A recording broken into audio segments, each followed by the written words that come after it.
Hello. Here we are with a new podcast with a new group of people.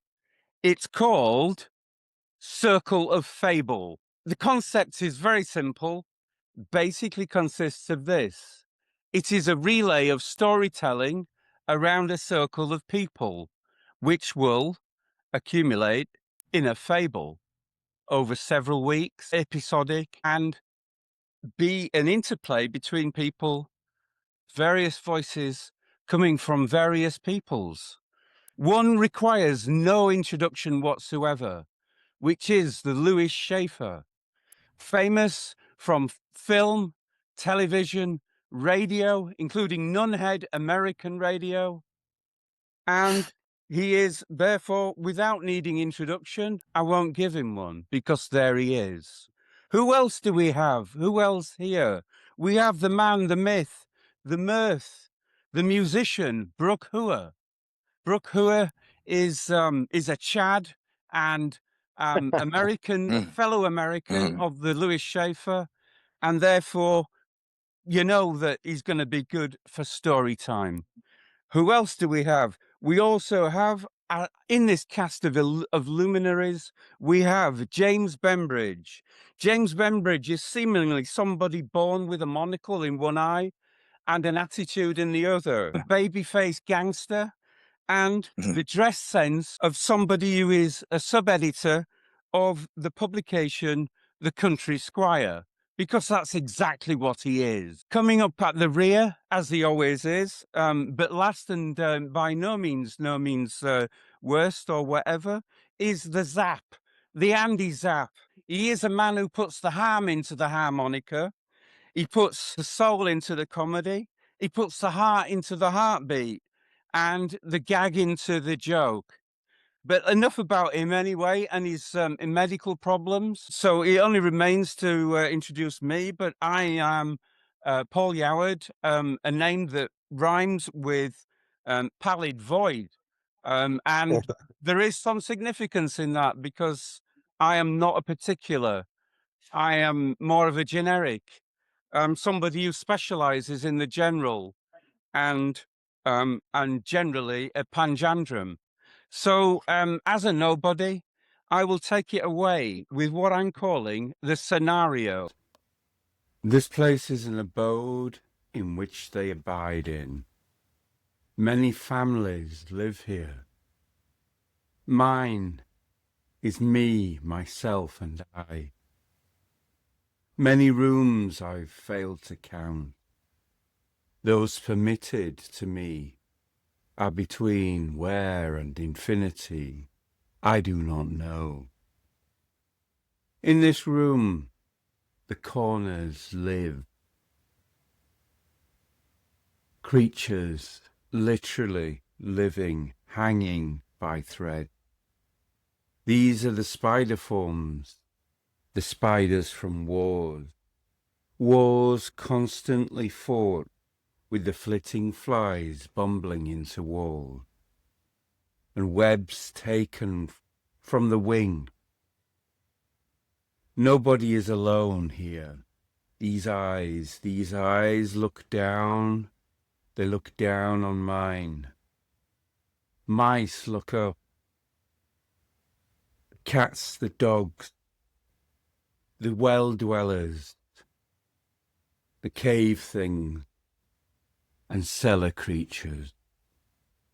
What folk come here from all around, I do not know. We will find out. We will see what we will see as we move into the story. The room we happen to find ourselves in is a new venture by Gwyneth Gaucho. Gwyneth Gaucho is a wellness influencer who owns a clinic which was shut down a few months ago due to the thinness of her clients. It was mistaken for a concentration camp, but it's now back up and running. Suzanne, one of Gaucho's clients, comes in and says, Gwyneth, I'm not quite sure the fermented kelp got hunger pangs, my hair's falling out. Good, that means it's working, Gwyneth snaps. Just look at Rachel. Look how well she's progressed. You wouldn't want to disappoint Rachel, would you?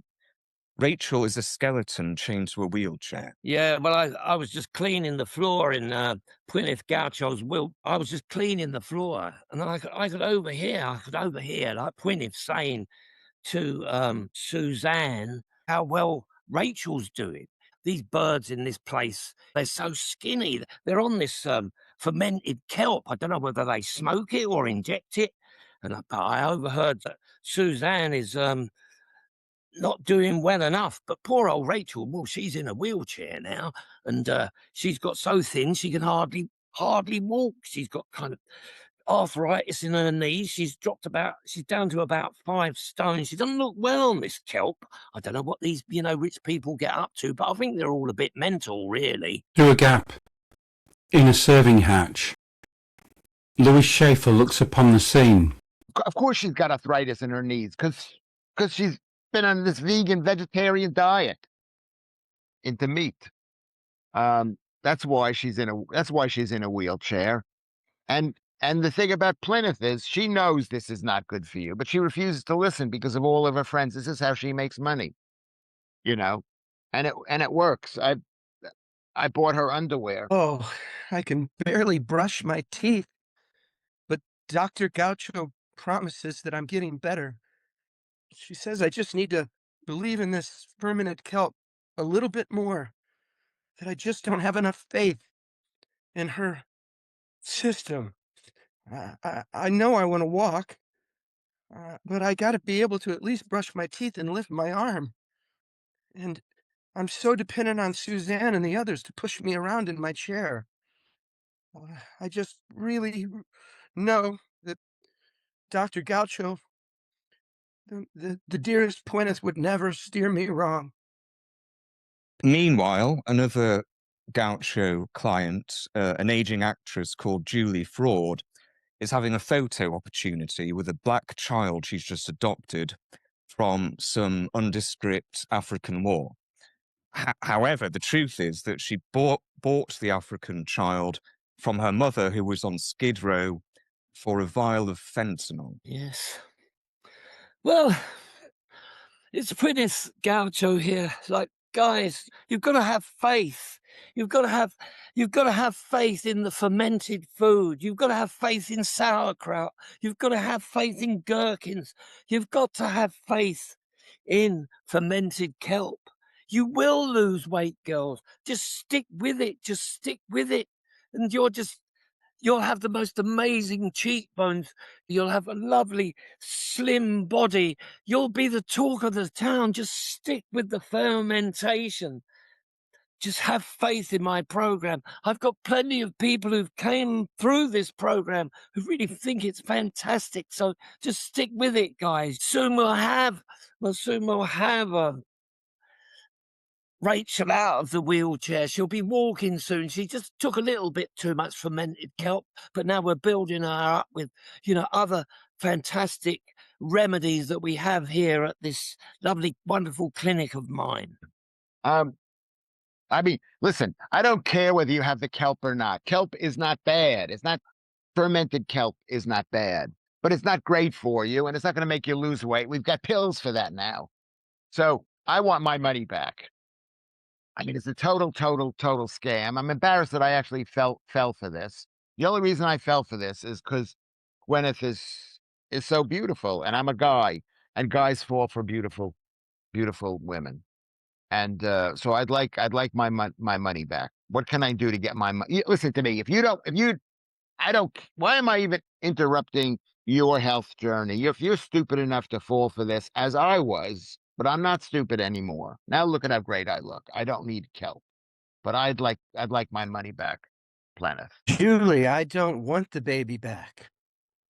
I've already taken fentanyl, and that fills me with warmth. I don't need my child. My child is your child now. I know you wanted it for the photo opportunity, but on Skid Row, I'm nothing of a mother that you could be. After all, you are the great Julia Ford. It's come to Gwyneth's attention that Lewis is a kelp skeptic. So now Lewis remains chained to the same wheelchair as Rachel.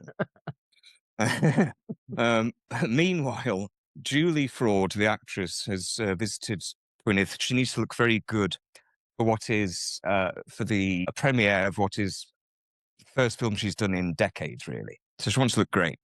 And Gwyneth has this new product called Glow Up, which has in it ethically sourced water from Chernobyl. So Julie's just trying that out and see how it goes. Yeah, well, okay, Mr. Schaffer, you want your money back.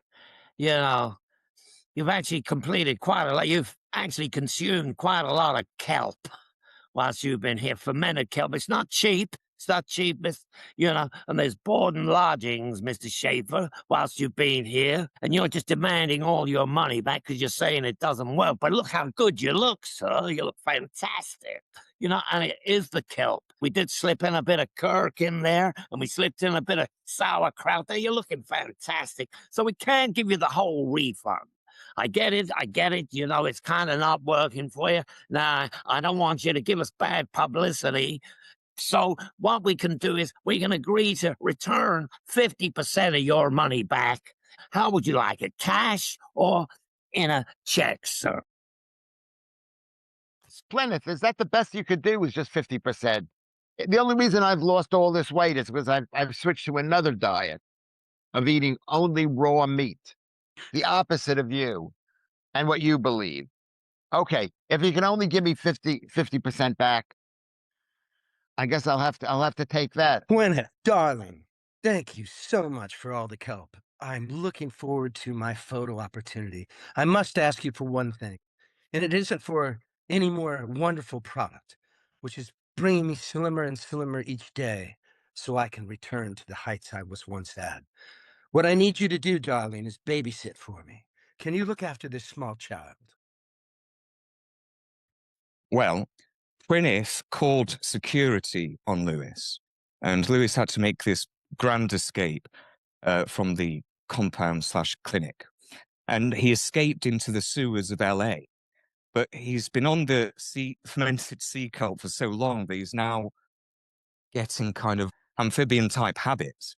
And he's actually quite liking to reside in the sewer water of LA, and people spot him, and he's become a kind of urban myth legend. Who is this kind of Jew sea creature that resides in the LA sewers? Yeah, well, I haven't been able to get hold of Lewis Schaffer. Here he's in the sewers now. Something happened. He just went crazy. He just, I was gonna give him the check, but he just ran out of the office. I was gonna pay him, and he just ran out of the office. What the hell? And now we've been looking now for him for a whole month. I think he's grown a beard. His hair's growing long, and he's looking very unwell. He's been sighted, but he's been sighted in the sewers. I don't know what he's doing down there. He's got an affinity with these amphibious creatures that live down there. I don't know what's happening. Yeah, no, Gwyneth. Yeah. We can't find him. We just don't know where he is. He's down the sewers. That's all. We'll just give him the money and be rid of him. The guy's gone crazy. I'm heading out to the sea. It's all that kelp. It made me want to go back to the ocean. I mean, I knew she wasn't giving. I knew you weren't going to give me the money. I knew she was not going to give me the money. They don't. This is the thing about Gwyneth Paltrow, Plymouth, whatever her name is. She doesn't give away her money as quickly as that, just to get rid of people. This is how successful people are. This is how successful people are. They hold on to their money. Dr. Gaucho, I've come to your office. I've made a decision. I don't want to be handcuffed to a wheelchair anymore. I want to wheel out into the sunlight. I want to go back to the Iowa pastures where I was raised when I was once a chunky, large farm girl and not the fragile creature I have become today. I want to eat steak. I want to eat steak pudding. I don't want any more kelp. I want to walk again. Gwyneth ups fermented kelp dose. Meanwhile, it's Julie Fraud's big opening night. She's been taking Gwyneth Gaucho's glow-up serum, which has the water from Chernobyl in it. And she is glowing a kind of uranium green.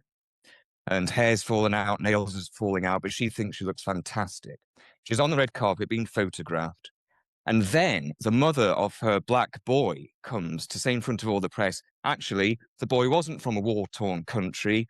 He was on Skid Row with me, and Julie bought him with a vial of fentanyl.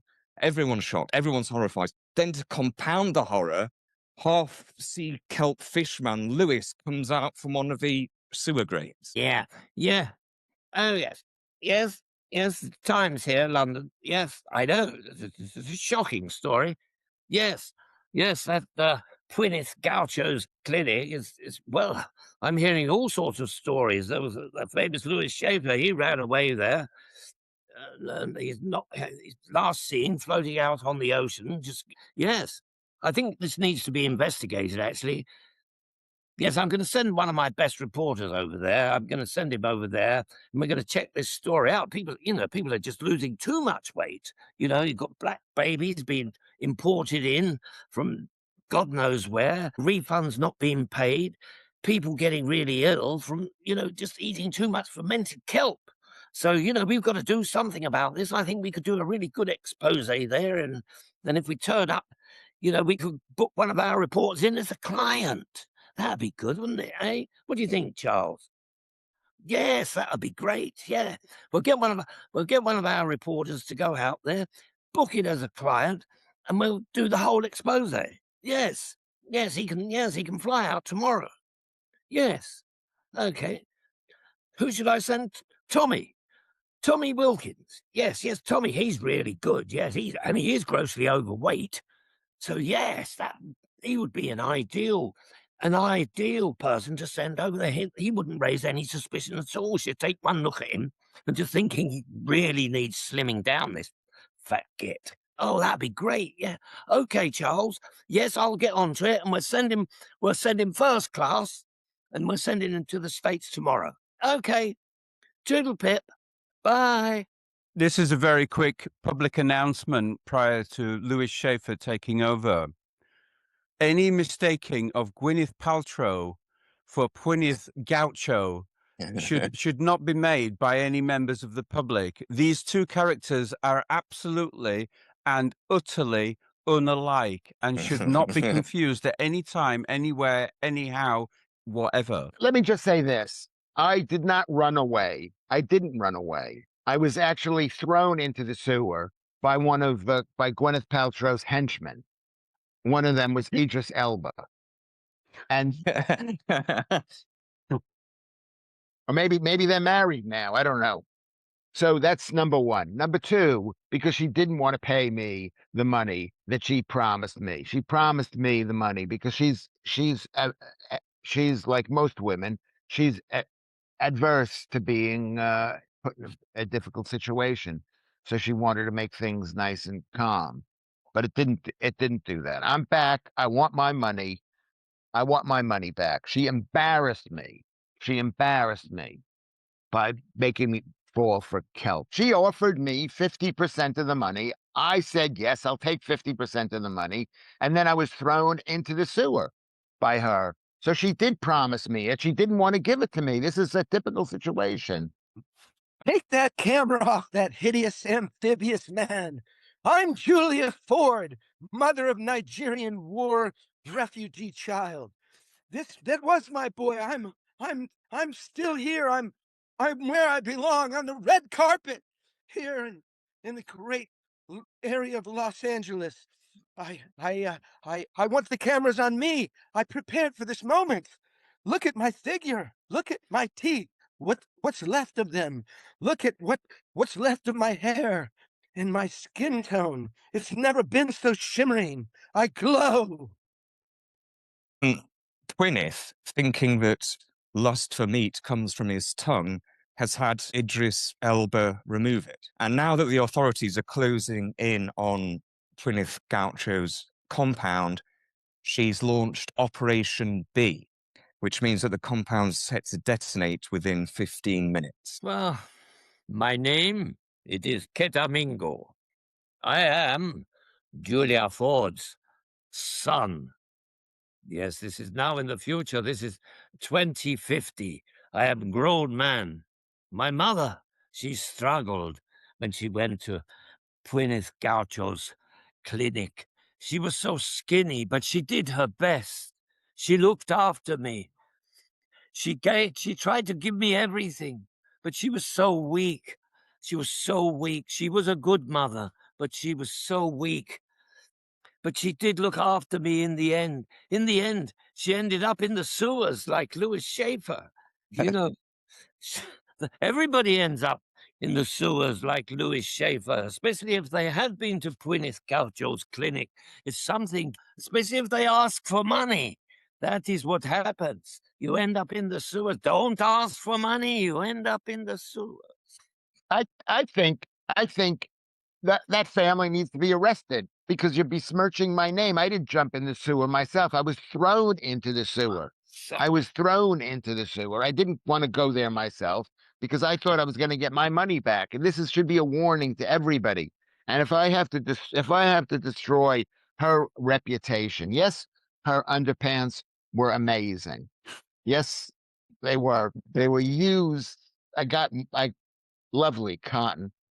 But a little bit of frills around the outside. Lovely. But she's a bad person. I'm happy to report that I was rescued. I'm back on the farm in Iowa. I've gained all my weight back and I'm finally fat again. And it feels really great, even though I don't have a tongue. It just feels good to be Rachel again. Okay. Right. So, Yeah. So not everyone died in the explosion of Gwyneth Gaucho's compound. Some survived and remain in the sewers. Her devotees have started a cult celebrating and keeping her work alive. It's called the Order of the Kelp. As these are fables, then we need to reach a moral of the story. And unbelievably, there are several morals of this story. Number one is don't write checks that your body can't cash, even if your body is diminishing down to almost nothing and is turning into a salamander in the sewers or an axolotl. Additionally, a moral we can draw from these musings is kelp is a kind of steak. It is a mistake. It leads to all kinds of bodily imperfections, metabolic marmalizations of flesh. Lewis Schaffer knows this instinctually, but he has a doctorate in the meat. He knows what the bones are of the situation and takes it. Well, I won't go completing that. But anyway, the moral of the story is this. If you are waylaid by the smell of the panties, then you may end up where you don't want to be.